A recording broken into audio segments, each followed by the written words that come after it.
Outro tema que está afeto ao juiz de garantias, eu quero aproveitar a presença de vocês aqui no nosso estúdio para a gente falar, é justamente um juiz de garantias vai cuidar da supervisão, da legalidade da investigação, vai assegurar o exercício dos direitos e garantias fundamentais e o outro juiz da instrução. Aí vem aquela pergunta que a gente até falava no café antes aqui do começo das nossas gravações. O juiz, ele tem um compromisso com a verdade real ou ele tem compromisso com a verdade processual? Enfim, o juiz hoje do processo, ele deve de ofício produzir provas, por exemplo, quando o Ministério Público deixa de fazê-lo em busca de uma verdade real? Doutor Pacelli. Essa pergunta é uma judiação, me permitam a franqueza, porque nós precisaríamos de um programa para discutir sistema acusatório, isso é muito difícil. Mas em linhas de síntese, a gente pode dizer o seguinte,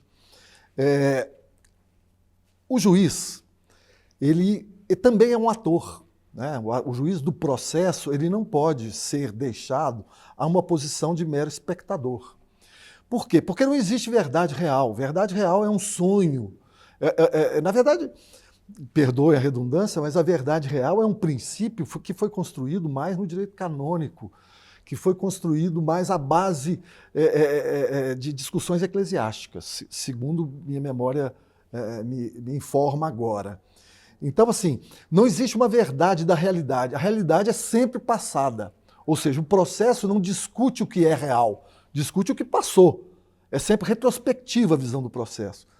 A veleidade, a arrogância de se obter no processo uma verdade que seja idêntica à realidade, só pode ser aceitável hoje a partir dos avanços tecnológicos.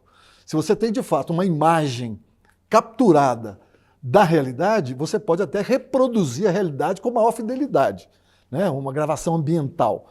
Mas dizer que a prova processual é reveladora de uma verdade tal como foi, isso é matéria impossível, eu acho, de modo geral, impossível.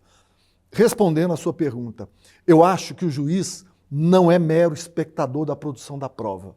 A prova interessa também a ele.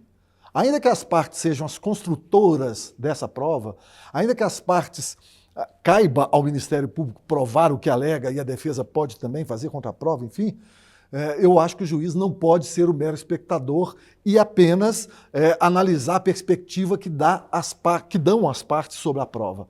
O juiz deve participar dela, ele deve participar da instrução, deve fazer perguntas a testemunhas. Se a resposta satisfez o Ministério Público, pode não ter satisfeito o juiz.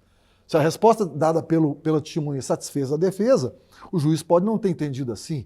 Então é importante que ele tenha uma racionalidade no mínimo equivalente à das partes. E por isso eu reconheço nele poderes instrutórios, sim, para esclarecer dúvidas sobre aspectos relevantes da prova.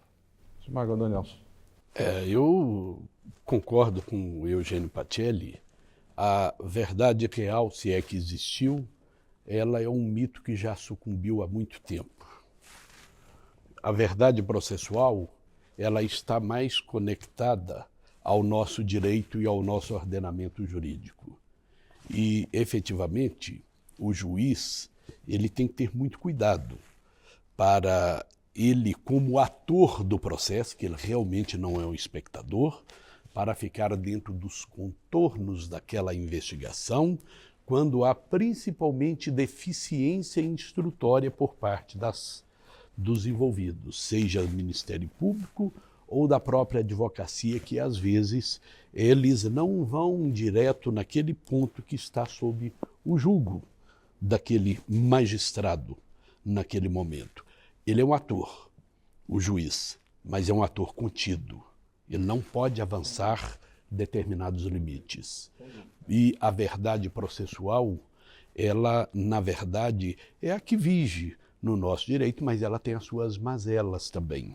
O juiz, ele não pode enfrentar determinadas situações e não pode extrapolar sob pena de voltarmos ao processo judicialiforme, que é aquele que o juiz baixava uma portaria, abria o processo, ele mesmo investigava, ele mesmo instruía. Isso é coisa de um regime que não comporta na nossa Constituição, um regime inquisidor. Eu não posso deixar esse ponto passar sem fazer uma uma reverência ao professor Tércio Sampaio. Nos debates sobre filosofia do direito, ele dizia o seguinte: olha, a questão do direito não é verdade. É muita arrogância achar que o ser humano produz verdade no processo. A verdade é sempre processual. Mas a grande questão do direito é a decidibilidade. Ou seja, o juiz, o judiciário, ele está na contingência de ter que decidir. O Poder Judiciário é isso, é jurisdição, dizer o direito. Aliás, esse é o sonho de todo advogado, né? Se perguntar o que você deseja primeiro. Eu quero que o meu processo seja decidido. Né? Na verdade é isso, porque quando você está... há uma questão judicializada, significa há um direito a ser resolvido. No campo não penal isso é muito claro, porque tem alguém titular de um direito que quer ver reconhecido por força de resistência da parte ex-adversa. Mas em matéria penal, onde a gente não trabalha, no qual não se discute direitos subjetivos, ainda assim você tem uma questão de punição. E essa questão configura, sim, o interesse, pelo menos, da defesa. É por isso que a Constituição assegura a ampla defesa e não uma ampla acusação. Isso tem uma explicação racional, né? É preciso que você condene o culpado, que o risco de condenar o inocente seja o mínimo possível. E aí, nesse ponto, eu acho que o juiz pode até atuar com ser um pouco mais proativo, se ele perceber que a defesa está deficiente, que a defesa não está sendo ampla. Veja bem, o professor Eugênio faz uma colocação aqui interessante e ainda na verdade processual. A verdade processual, ela tem um outro viés, que é a formação e a forma de interpretar do juiz. Às vezes, uma mesma prova eu interpreto num sentido, que eu tenho uma formação mais humanística, eu tenho uma formação que me dá uma dimensão mais ampla, social e humana da vida, e o outro, às vezes, não tem essa dimensão. Por isso que eu concordo com o jurista Eugênio Pacelli, que o próprio direito processual, a verdade processual, ela às vezes é mitigada, e é a razão de haver a segunda instância. E eu me lembro que na minha primeira comarca, um advogado foi todo assim, sem graça, falar comigo que iria recorrer de uma decisão minha, e eu falei, olha, essa é a tranquilidade e a pacificação do juiz. E eu tinha visto uma frase do Milton Campos que falava que seria crueldade exigir do juiz que acertasse sempre. Por isso mesmo foi instituída a instância da revisão. Isso é a demonstração mais cabal de que uma mesma prova ela não pode dar um final numa mesma sentença de qualquer outro. Um pode absolver, outro condenar, um vai fazer decote e o outro não. Isso tem muito a ver com a formação do próprio magistrado.